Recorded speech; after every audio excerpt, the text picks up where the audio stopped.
Таджикистан закрывается. Досмотрите это видео до конца, и вы узнаете, что случилось, что в Таджикистане ужесточают режим. Подписывайтесь на наши обновления, будете в курсе всех последних и важных событий. Власти Таджикистана ужесточили эпидемиологический контроль в аэропортах и КПП на границах после появления нового штамма омикрон в соседних странах. Минздрав Республики Таджикистан не исключает возможности появления в стране новых штаммов коронавируса, но заявляет, что случаи заражения омикроном пока не зафиксированы. Тем временем некоторые жители страны жалуются на высокую температуру, боли в горле и суставах. Навруз Джафаров, начальник управления эпидемиологической безопасности, чрезвычайных ситуаций и скорой помощи Минздрава Республики Таджикистан, в беседе сказал, что эпидемиологический контроль в аэропортах и на КПП на границах усилен решением Республиканского штаба по противодействию COVID-19.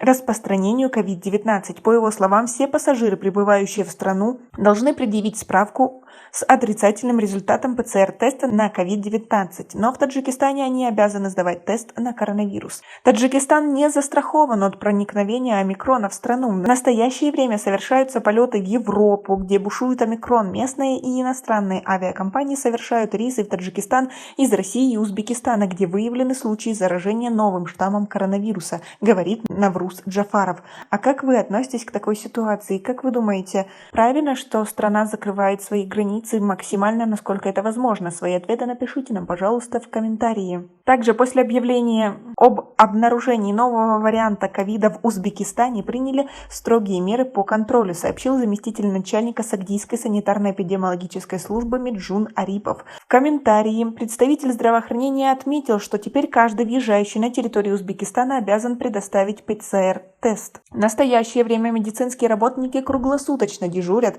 на погранпереходах Патар, в Канибадаме, Фатехабад, в Мачинском районе, Саразм, в Педжикенте, а также в международном аэропорту Худжанда, пояснил Арипов. По его словам, ПЦР-тест в пунктах пропуска проводится бесплатно. Несмотря на это, узбекская сторона взимает с граждан Таджикистана 110-120 тысяч сумов за прохождение данного вида медицинского освидетельствования на всех пунктах пропуска. Арипов подчеркнул, что всем гражданам, въезжающим в страну, будет предписано находиться на домашнем карантине в течение 2 недель для предотвращения распространения заболеваемости. Заместитель начальника управления здравоохранения Сагдийской области сказал, что ему неизвестно, был ли зарегистрирован омикрон в регионе, заявив, что это могут объяснить чиновники из Министерства здравоохранения. Ранее 10 января ситуация с коронавирусом в Узбекистане ухудшилась. Врачи связывали это с появлением штамма омикрон.